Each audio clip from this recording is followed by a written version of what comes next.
नाजरीन, सीनियर सहाफ़ी सलीम साफ़ी अपने कॉलम में लिखते हैं कि ऐसा हरगज़ नहीं कि इमरान खान बिल्कुल सच नहीं बोलते, कभी कभी बोल लेते हैं लेकिन अधूरा या फिर उसका सियाक़-ओ-सबाक़ गलत कर देते हैं।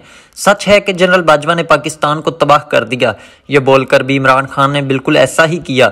बिलाशबा पाकिस्तान जनरल बाजवा के दौर में तबाही के दहाने पर आ खड़ा हुआ, लेकिन सवाल ये है कि जनरल कमर जावेद बाजवा ने ऐसा क्यों, किसके लिए और किसके ज़रिए किया। पूरा सच ये है कि जनरल बाजवा ने इमरान खान को इक़्तिदार दिलवाने और फिर इनके इक़्तिदार को दवाम देने के लिए सियासत, अदालत, इलेक्शन कमीशन, मीडिया और दीगर अदारों को मफलूज बनाकर, आज़ादी इजहार पर कदगने लगाकर और सबसे बढ़कर के अपने अदारे को मुतनाज़ करके पाकिस्तान को तबाही के रास्ते पर गामजन किया। लेकिन यह सब कुछ उन्होंने इमरान की खातर और इमरान खान के ज़रिए किया। यह सब कुछ उन्होंने बदनीयती से नहीं बल्कि नेक नीयती से किया, क्योंकि उन्हें इमरान खान ने बावर कराया था कि वो मुल्क के लिए मसीहा साबित होंगे। इस मिशन में जनरल कमर जावेद बाजवा अकेले भी नहीं थे, बल्कि जनरल फैज़ हमीद और जनरल आसफ गफूर वगैरह भी उनके हमरा थे, बल्कि इस मामले में उनके मुर्शद बने हुए थे। इमरानी प्रोजेक्ट 2010 में शुरू हुआ।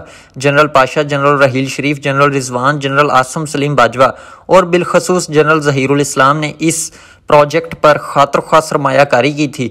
फौज के सरबराह की हैसियत से यह प्रोजेक्ट जनरल बाजवा के वर्से में मिला था। बस गलती इनसे यह हुई कि इन्होंने अपनी शख्सियत और मजाज के मुताबिक पूरे खलूस के साथ दिलो जान से इमरान खान को वज़ीर आज़म बनवाने और उनके सियासी और सहाफ़ती मुखालफीन को ठिकाने लगाने के लिए खालस फौजी तरीके से काम लिया। प्रोजेक्ट को अमली शक्ल देना चूँकि जनरल फैज़ हमीद और जनरल आसफ गफूर की ज़िम्मेदारी थी, जिनके काम का अंदाज बड़ा जारहाना था और दोनों के इमरान खान से मोहब्बत भी इंतहा पर थी, या फिर दोनों का मुस्तकबिल उनसे जुड़ गया था। इसलिए उन्होंने खुद भी बड़े अफरातो तफरीद से काम लिया और जनरल बाजवा से भी ऐसा करवाया। इस मामले में बाबा रहम थे, जस्टिस खोसा और उनके अहम ख्याल जजों ने भी भरपूर हिस्सा डाला। जावेद इकबाल का किरदार सबसे ज़्यादा शर्मनाक रहा। ताहरुल कादरी से लेकर चौधरी बरादरान तक और जरदारी से लेकर सराजुल हक तक।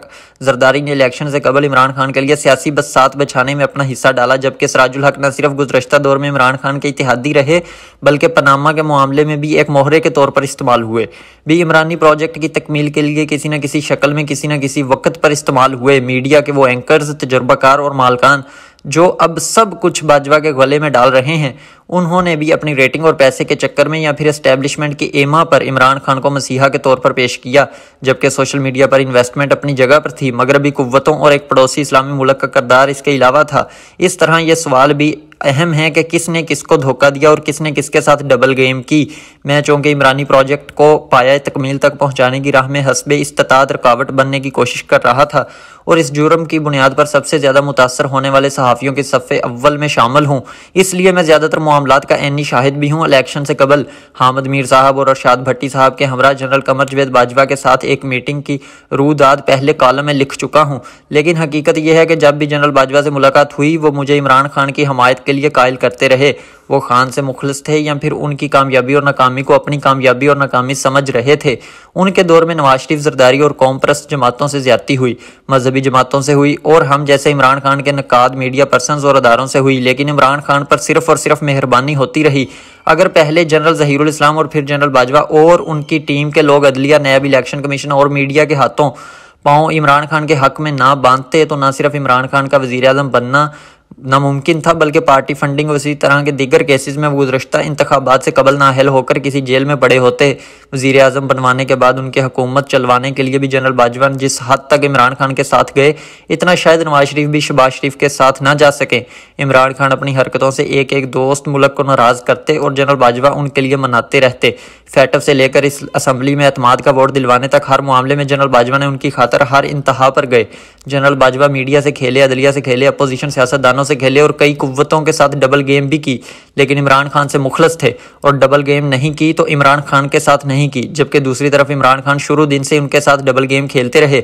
बल्कि मैं ज़ाती तौर पर जानता हूं कि मरकज़ में इक़्तिदार से महरूमी के बाद भी इमरान खान अगर बचे रहे और उनके साथ नवाज शरीफ वगैरह वाला सलूक नहीं हुआ तो उसमें भी जनरल बाजवा का बड़ा हाथ है। लेकिन आज जब जनरल कमर जावेद बाजवा रिटायर हुए तो उनके दौर में ज़ेर अताब रहने वाले नवाज शरीफ, जरदारी, मौलाना और कौम परस्त लीडर तो खामोश रहें। ताहम इमरान खान कभी उन्हें पाकिस्तान की तबाही का जिम्मेदार तो कभी डबल गेम खेलने वाला करार दे रहे हैं। हालांकि मुल्क तबाही के रास्ते पर गामजन हुआ है तो इमरान खान के हाथों हुआ है, या फिर उनके लिए हुआ है क्योंकि मुल्क अदारों का नाम है और अदारे इमरान खान के लिए या फिर उनके हाथों बेवुकत हुए।